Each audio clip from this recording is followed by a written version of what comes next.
As Unitarian Universalists, we believe truth is larger than any one book or way. Religion and science go hand in hand. Integrity requires freedom of conscience. Diversity is something we celebrate. In the struggle for justice, we come alive. Our highest aspiration and calling is love. Whoever you are, whomever you love, whatever path you are on, you are welcome here.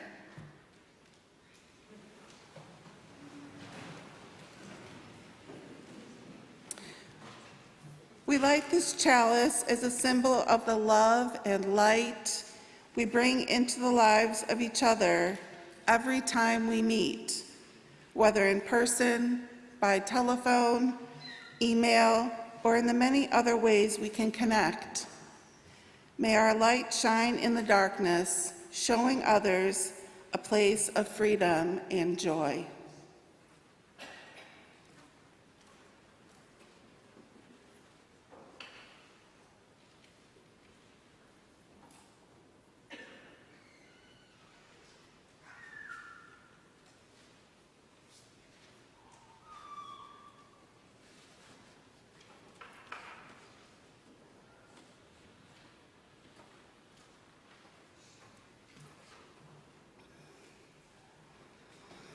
We're so glad you have joined us this morning.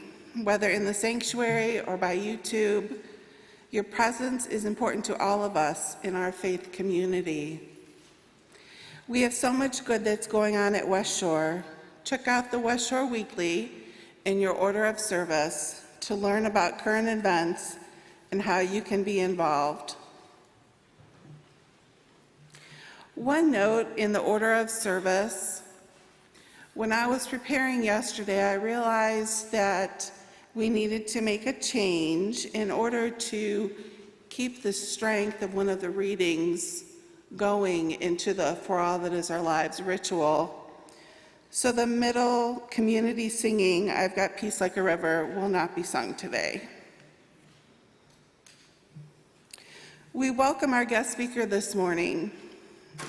Dr. Skip Oliver is Emeritus Professor of Political Science at Heidelberg University in Tiffin, Ohio. His many articles on international affairs have been widely published, from Auckland to Argentina and Kansas to Kurdistan. He is a U.S. Army veteran, served in Vietnam and Germany, and later earned a PhD at the University of Colorado. Convinced that either we abolish war or it will abolish us, Dr. Oliver has been a longtime member of Veterans for Peace and volunteered on their rebuild of the first peace vessel of the modern era, the Golden Rule, which voyaged across the Pacific Ocean in 1958 to halt atmospheric testing of nuclear weapons. Thanks for being with us, Dr. Oliver. Let's now greet each other warmly. Look for someone you don't know and say hi. Save some of your greetings for people you know for coffee hour. The greeting time will end with the sounding of the bowl.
the journey of freedom. The land we are on was once another's. We mourn the legacies of oppression. Healing is our way forward. Joy is the birthright of all.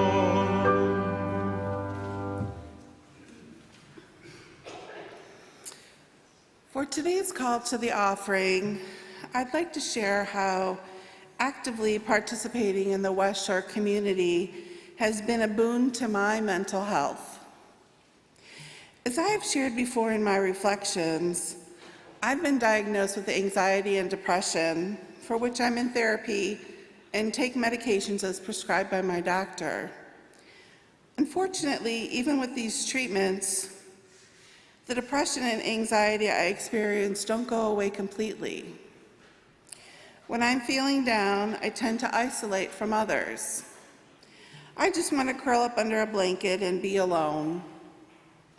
Doing this for short periods of time can be an important way to rest and recharge, but if I spend too many hours or days away from people, I tend to give credence to negative thoughts and feelings which come into my mind when positive thoughts and feelings are not being introduced.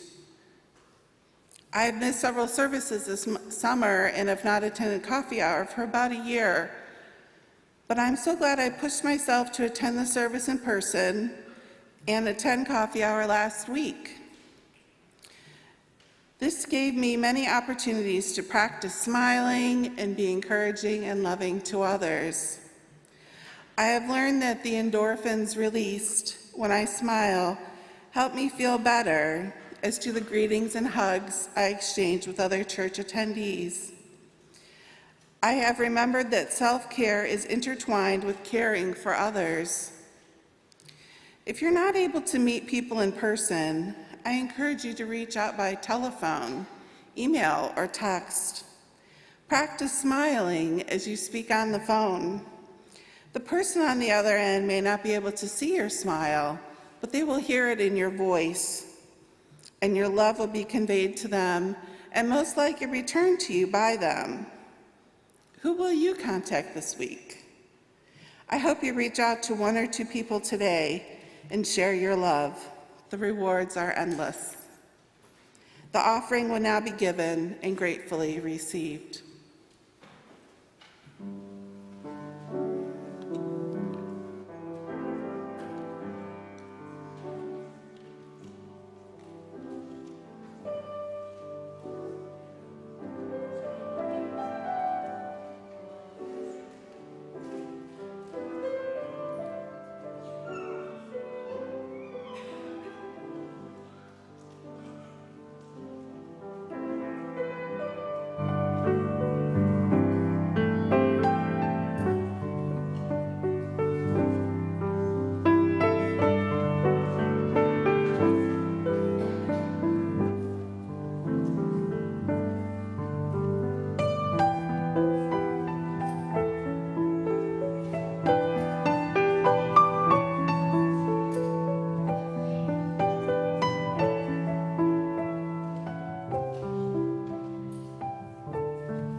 Prior to preparing this service with Dr. Oliver, I had not heard the term atomic veteran. Wikipedia defines an atomic veteran as a veteran who was exposed to ionizing radiation while present in the site of a nuclear explosion during active duty. This sounds kind of benign, but these veterans who participated in above-ground nuclear testing or were part of the U.S. military occupation forces in and around Hiroshima and Nagasaki, or were held as prisoners of war in or near Hiroshima or Nagasaki, they were ordered to participate in these dangerous activities and were exposed to ionizing radiation, which caused serious sickness to themselves, death, and in many cases, deformities of their children.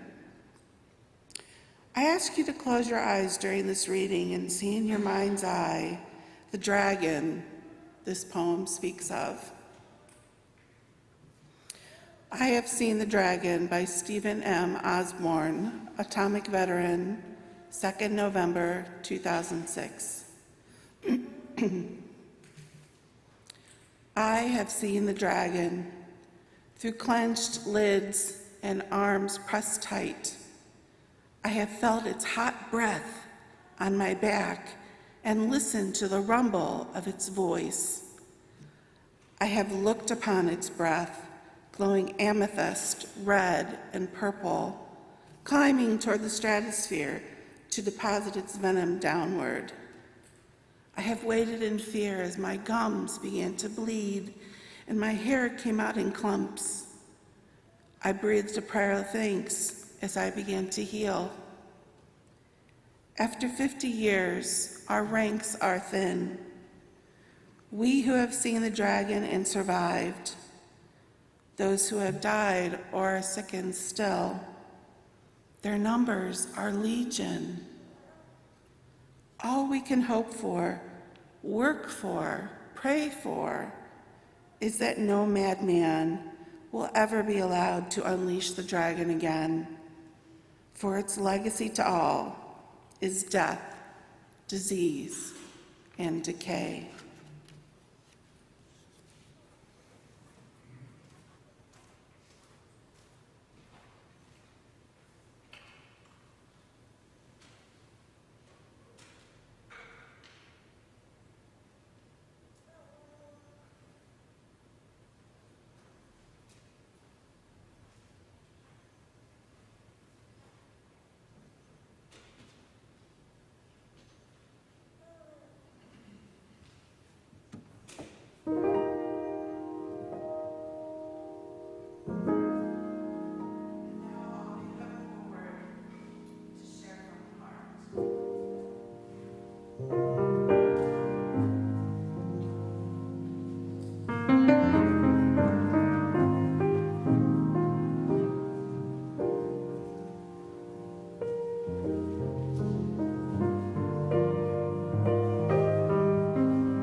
These are the joys and sorrows of our hearts, which in Reverend McCarr's absence will be shared with Kathy Strasser, head of our pastoral care team, and held with care until Reverend McCarr's return.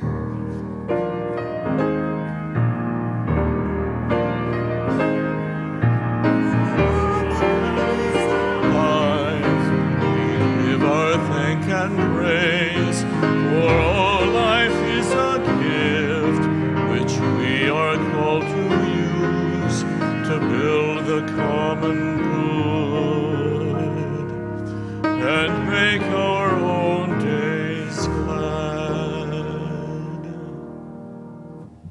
And now we will hear from Dr. Oliver, our guest speaker.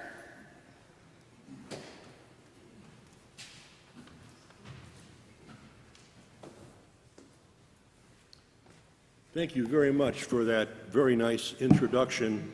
A little bit earlier, in case you didn't know this, emeritus professor simply means that you're retired under not overly dishonorable circumstances. And we're also at Veterans for Peace and the Golden Rule Project want to express our deep thanks to all the UU fellowships around the country who have been some of our most stalwart supporters, starting with the one. Anybody ever been to the one in Humboldt County, California? The Humboldt Fellowship. It's a wonderful congregation, just like this one is. All right, today we're going to do some critical theory, and not critical race theory this time, although that's appropriate as well. We're going to do critical nuclear theory. And one of the things our conservative friends have repeated over and over and taught everybody is that critical theory makes you uncomfortable. And they don't like that. Personally, I think it's great. On the 78th anniversary of the vaporization of Hiroshima, I think you should be uncomfortable, even if you support that decision, which, I mean, after the bombing, Gallup did a poll, and about 85% of the American people supported the bombing in 1945. I think now it's down to less than 50%, maybe only about a third. So times are changing, attitudes are changing, maybe slower than we'd like, but they are. Has anybody seen the film? Oh, I should explain here. We have about a 10-minute video, which I think is pretty well done, about the Golden Rule and its mission. I'm introducing it right now a little bit, and then when it's over, I'll update it and bring you up to date. And it's all going to take place within about 25 minutes, and I've been told otherwise I'd be executed at sunrise. Anybody seen the film Oppenheimer? Okay, a bunch of you have, and it's created a renewed interest in understanding nuclear weapons and their danger. And by the way, you know, I'm not an overly religious person, but if there's ever an appropriate label for these weapons, it's got to be satanic. I mean, they're downright satanic, and you can almost look at a blast and say, well, there's Satan right there. So in the film, there's a bit that I understand is relatively short, where 70 scientists working on the Los Alamos project signed a statement requesting that the president in the U.S. not drop nuclear weapons on populated areas, 70 of them. And Oppenheimer himself quashed that, probably the worst decision he ever made. If I ever did something like that, I'd feel pretty terrible. But that message never got to the president, unfortunately. And that reminds me, jumping around, to Faulkner, the author, who wrote one time that the past is never dead. It's not even past. I take that to mean that one of the things we can do is keep learning about the past, because guess what? What we know about the past changes pretty radically. And the decision to use nuclear weapons during the latter part of World War II is no exception.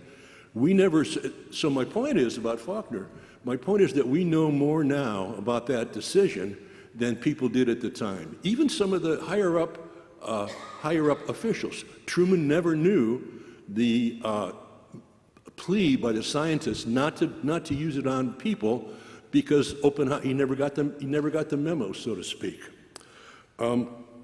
We never knew that then General Eisenhower in World War II was opposed to the nuking of Hiroshima. And in fact, the entire Pacific Command was against it. So if this doesn't make you feel uncomfortable, you know, it should. Well, let's do the video if we may, and I'll update it once it's over. There's some nice shots of the people who rebuilt the boat and what she's doing since then. Could we run it now, please?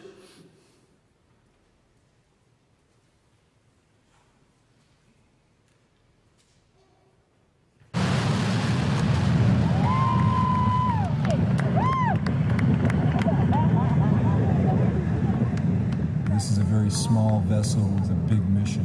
You know, we have to use the golden rule while we're here to show our resistance to militarism. One of the 5 principles, founding principles of Veterans for Peace, is to end the arms race and ultimately seek the elimination of nuclear weapons. This boat is an icon for that because it represents a different way of thinking about how to do protest. Just like that. Okay, you can go ahead and wrap it up. Really, it's a dream come true for me. It's a dream come true to be able to be a part of this movement that began before I was born. August 6th, 1945, the first atomic bomb ever to be used against people was dropped on Hiroshima.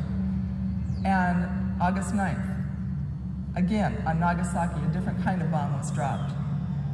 At the time, Albert Bigelow was in the Navy. He was a 30-year Navy captain. He was in Pearl Harbor at the time that these bombs were dropped. And it was so horrific to him that he quit his Navy commission a month before he could have retired with full pay out of protest of the dropping of the bombs. His family, a Quaker family, later hosted the Hiroshima Maidens, who came over to New York for plastic surgery, reconstructive surgery, so that they would be in less pain and could lead a more normal life. The United States continued to develop newer, bigger, better bombs, and there were a whole series of atomic bomb tests in the Marshall Islands. They were producing elements that don't exist in nature. One of those elements is strontium-90. It acts very much like calcium, and it was blowing all over the planet. And because it acts like calcium, it was getting into our babies' teeth and bones as they were growing. They were getting into mother's milk and cow's milk, and women were testing their milk for radiation before they would feed it to their children. So because of all of this and the major concern about radiation poisoning in our atmosphere, a group of Quakers decided that they wanted to do something about it. And they started the way you would normally start to try to change something. They wrote letters to the editor, they wrote op-ed pieces, they demonstrated in the streets, they wrote to the president, they tried to call their members of Congress. They did everything feasible to try to stop the nuclear bomb testing. Ultimately, they weren't successful then, and they decided they needed to escalate in their tactics. So they decided to get a boat and sail it into the testing zone and just put their lives in the way of the nuclear bomb tests. So Albert Bigelow bought the Golden Rule and sailed it out of San Pedro near Los Angeles.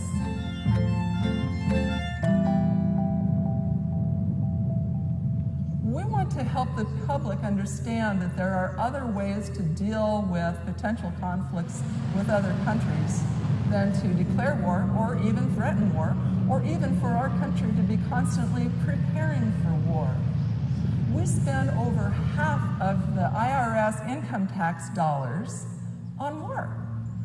What's happening is that all the nuclear powers are developing their nuclear weapons. And the U.S. has recently committed itself to $1 trillion over the next 30 years to modernize and actually create some new nuclear weapons that are smaller, more tactical, more usable, to make the possibility of a nuclear war even more thinkable is what's happening right now.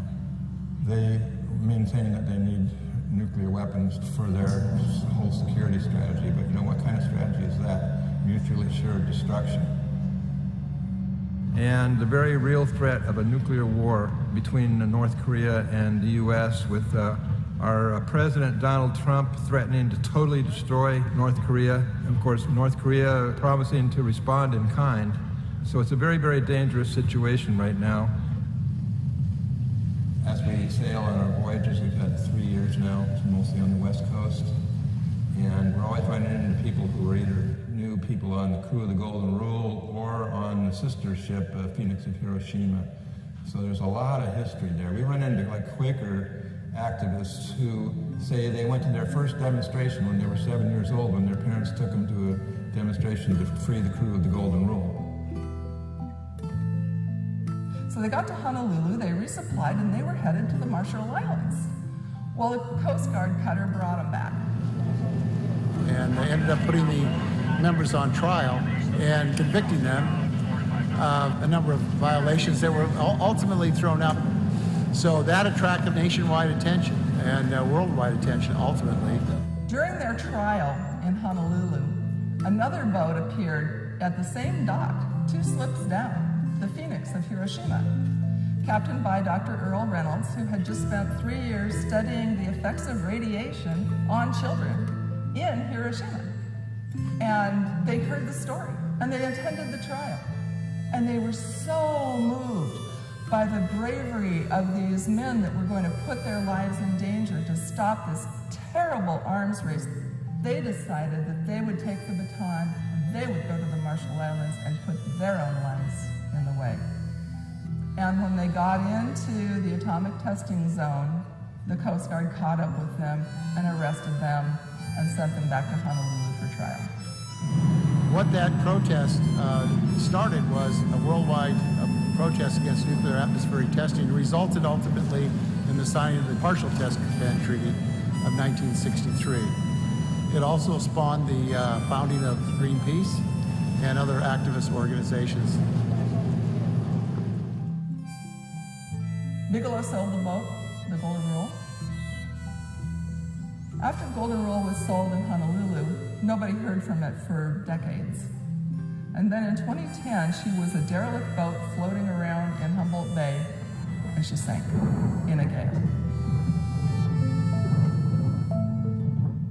The boat disappeared, but we found it in 2009 in Humboldt Bay. Leroy Zerlang had his crew pull her up into his boatyard. He was going to burn her. So she faced a watery grave, then she faced a fiery grave, and then Humboldt Bay Veterans for Peace and Quakers showed up and they said, Leroy, we think we want to restore this boat.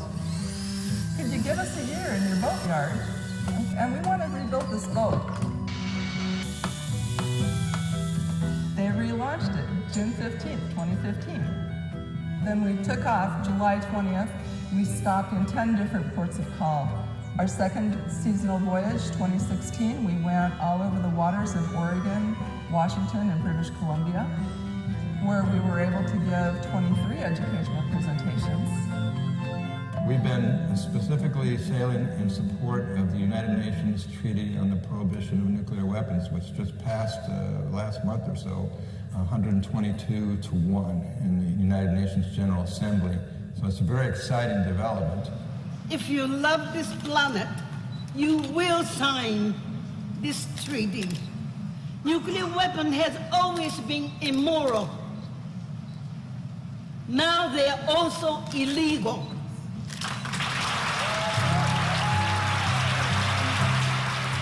I'm really excited about the Nobel Peace Prize being given to the International Coalition to Abolish Nuclear Weapons. So what can you do to help stop the possibility of nuclear war? What we're doing about it is through education. You can join our team. You can be an author, a speaker. You can donate. You can get involved with helping organize events and helping other people. Well, the original mission of the Golden Rule was to take bold action to stop nuclear bomb testing, to stop nuclear war. So we've decided to head for the Pacific, where the action is at this time. We're planning to go to Hawaii, where the crew originally went, to Honolulu, and they're also facing real threat and fears of nuclear war in Hawaii right now, where they've just resumed a whole statewide alarm system for the event of incoming nuclear weapons. Then we're going to go on to the Marshall Islands, where the original crew was headed. The Marshall Islands continues to suffer from the results of all the nuclear bombing that was done. There's a very high cancer rate there. From there, we would head to Guam, to Okinawa, and it's from there that bombers are flying over the Korean Peninsula. Then we want to go to Japan no later than 2020, when they're going to be commemorating the 75th anniversary of the horrific U.S. nuclear bombings of the civilian populations in Hiroshima and Nagasaki. If possible, we may even sail the Golden Rule right to the Korean Peninsula with our message of peace. It's time to sail this little boat across the Pacific once again to put ourselves in the way of nuclear war.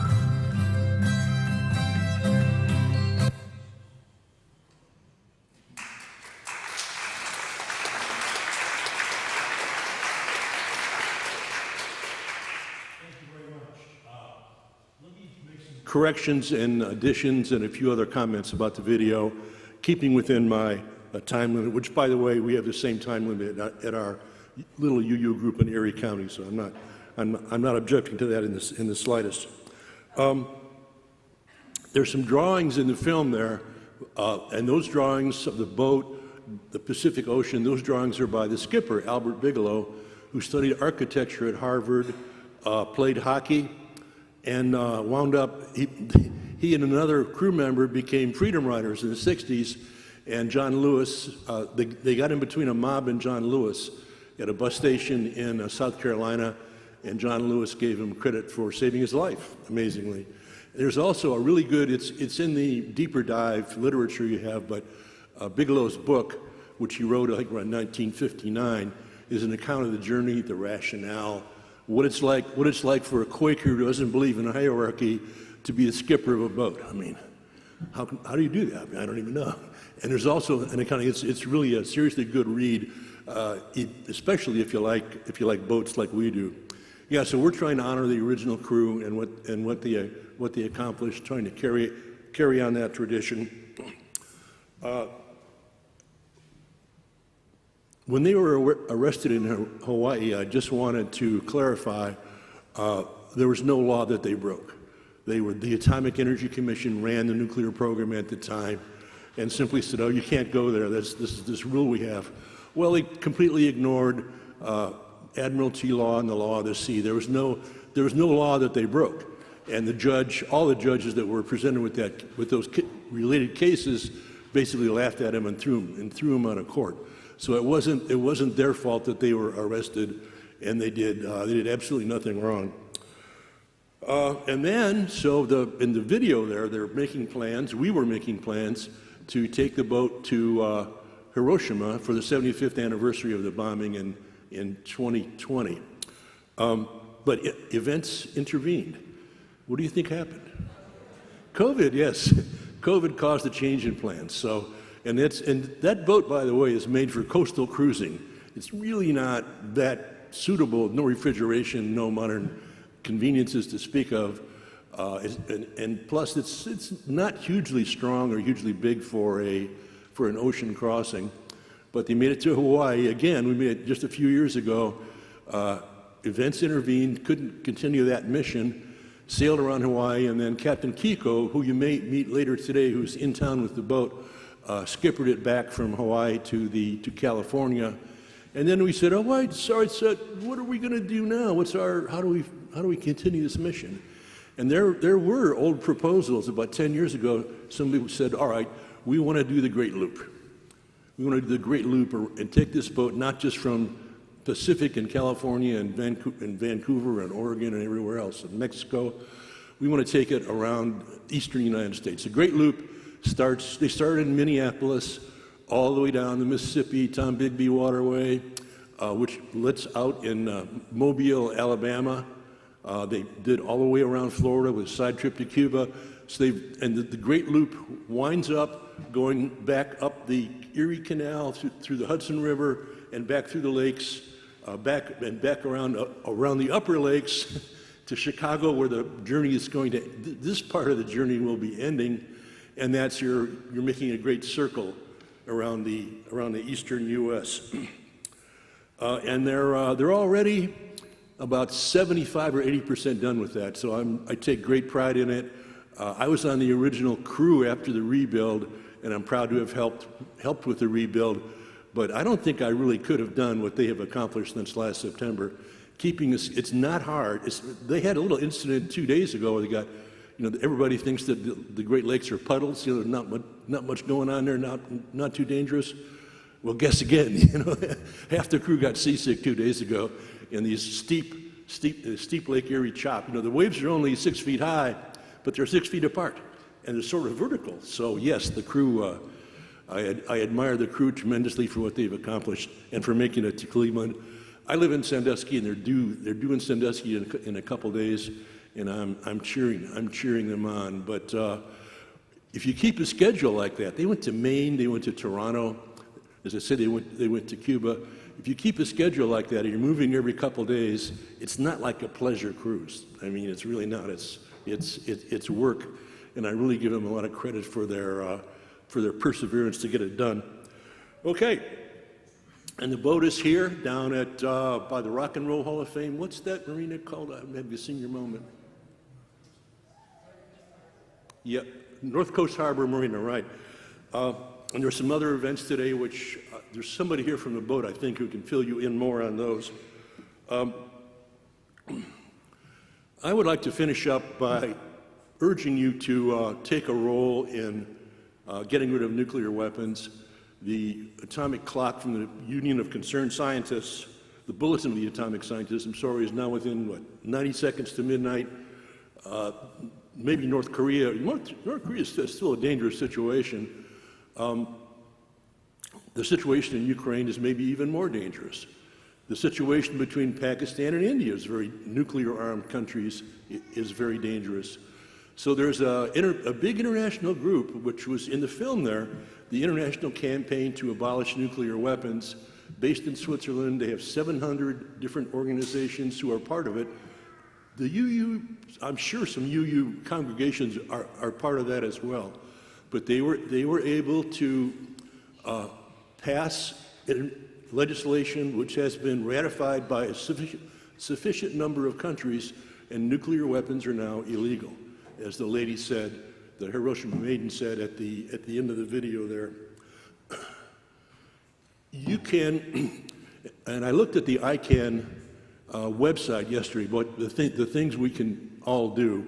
I thought it was excellent advice. The first thing they said was, really don't be too anxious. Don't get anxious about this, because it doesn't help the situation, and it doesn't help you. And they have hints about how you deal with that, because it's to me, it's a normal reaction to be extremely uncomfortable and anxious about nuclear weapons. But again, to me, and Veterans for Peace, our therapy is fighting against these monstrous weapons.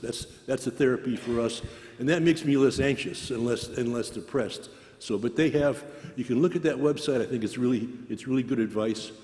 And lastly, there's also, I'm not telling you what kind of social justice program you should be involved in, say nuclear weapons. There are many, and probably everybody in this fellowship is doing something.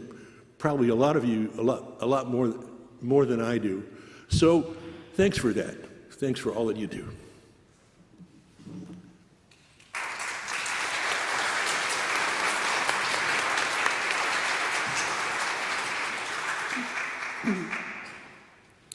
If you would like to learn more about the subject of today's sermon, or would like to volunteer or donate to Veterans for Peace, please join Dr. Oliver in the chapel at noon for the sermon chat.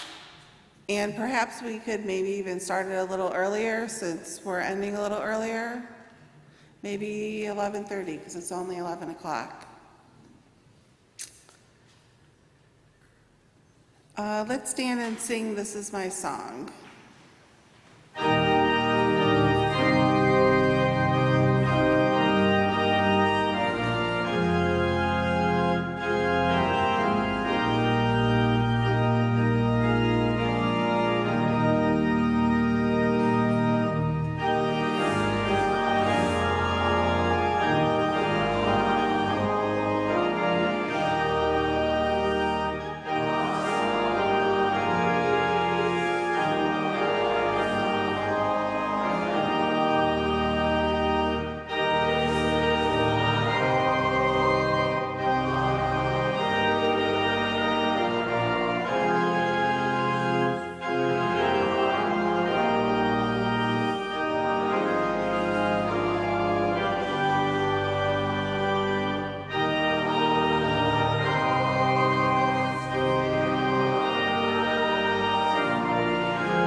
Please say with me the chalice extinguishing words.